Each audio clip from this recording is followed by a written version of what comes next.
puis passer à un autre axe qui bouscule, qui interpelle le fonctionnement de l'école, c'est l'école dans son métier d'école. C'est appuyé sur les dispositifs de brevet d'État premier, deuxième degré, troisième degré, quelque chose avec lequel beaucoup d'entre nous avons vécu. Eh bien, ça n'existe plus. Ça n'existe plus. Le dispositif des brevets d'État a vécu, en tout cas pour la voile.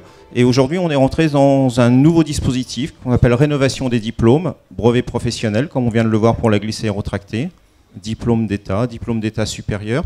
Donc de quelle façon cette évolution vient percuter l'activité de l'école, son positionnement, ses pratiques. Et c'est pour cela que Robert Yermia, qui est enseignant à l'école et aussi coordonnateur d'une de ces nouvelles formations, va intervenir pour faire état des enjeux et des changements que cette rénovation des diplômes impacte sur l'école.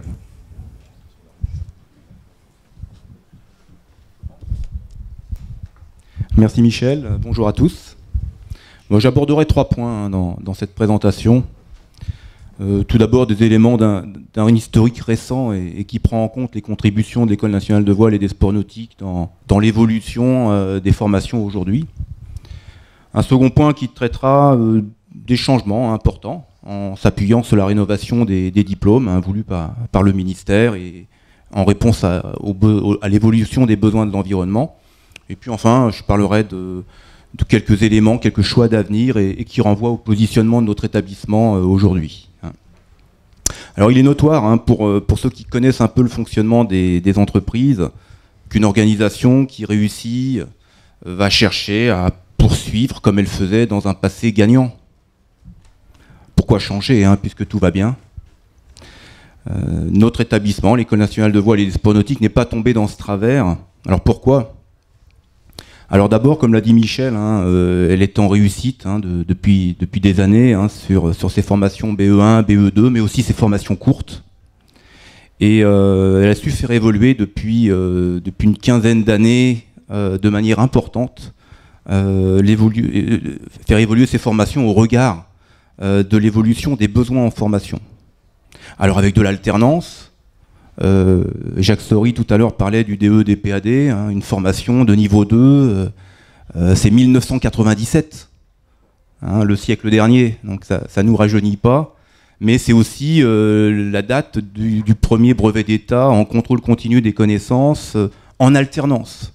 Donc notre établissement était en avance et avait déjà commencé un processus de modernisation.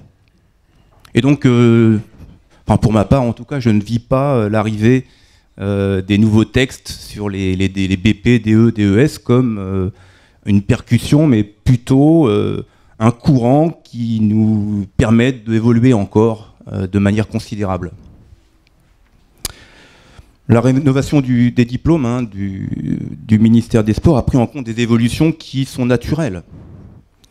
Et notre établissement étant déjà engagé dans ce processus d'évolution, s'est positionné comme un acteur clé et important du changement. Et on s'est lancé, on a été force de production dans les différentes instances, notamment le groupe méthodologique national, qui a travaillé sur les textes, qui a travaillé sur les contenus. Donc nous y étions et nous avons travaillé dessus. La formalisation des livrets référentiels, c'est-à-dire comment aider les autres centres de formation à mettre en place leur propre formation. Donc ça, c'est une grosse production qui nous engage depuis des années.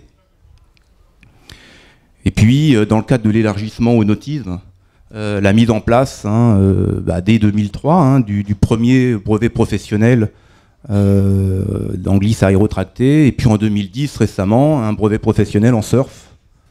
Donc ces évolutions, on les a vécues, nous les avons vécues, et effectivement, la réforme, elle est intéressante, elle est importante, et surtout, elle s'attaque à l'ensemble des niveaux de formation, du brevet professionnel, formation de niveau 4, les anciens BE, jusqu'au DES, diplôme d'État supérieur, avec l'intégration d'un niveau qui jusqu'ici était inexistant, le niveau 3, avec un diplôme d'État, jeunesse et sport.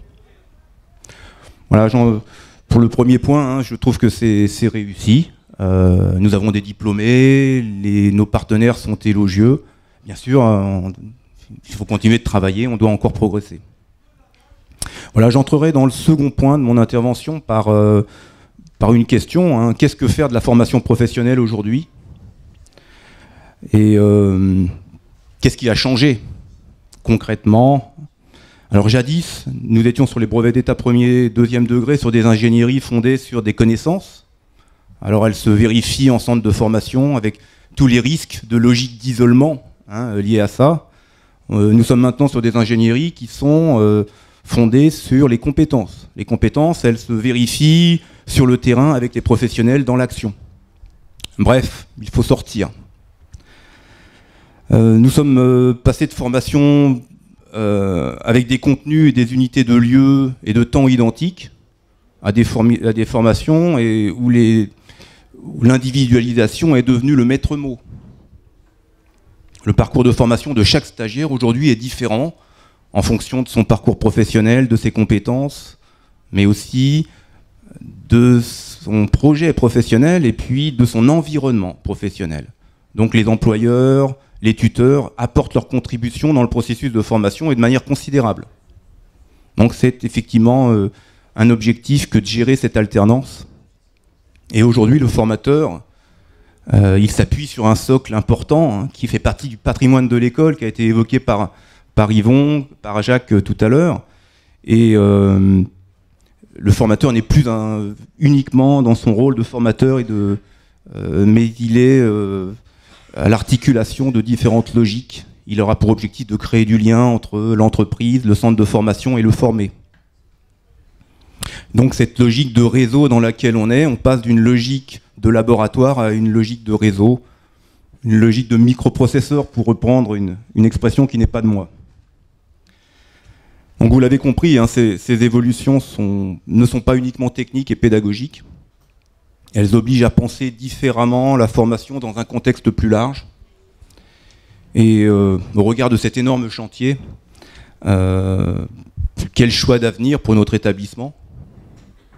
Et voilà, ce sera l'objet de cette troisième partie et la fin de mon intervention. C'est-à-dire, aujourd'hui, notre établissement doit gérer un triple positionnement.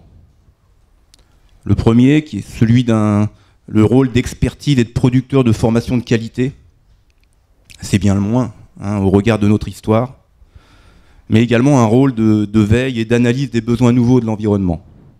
Et comment les satisfaire. La réponse à ces besoins, aujourd'hui, hein, ça veut dire travailler sur des logiques d'employabilité complexes. Et il faut connaître ces besoins. Et l'École nationale de voile et des sports nautiques doit travailler en réseau avec l'ensemble des acteurs clés et concernés, en particulier la Fédération française de voile, les autres fédérations du nautisme, mais également, hein, les acteurs du dialogue social que sont les représentants des employeurs et des salariés, les financeurs.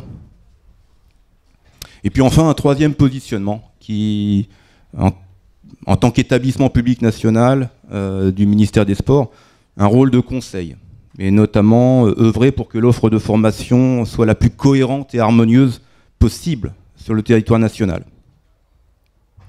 Voilà, nous sommes engagés sur un chantier de long terme, avec des changements qui touchent l'ensemble du milieu professionnel.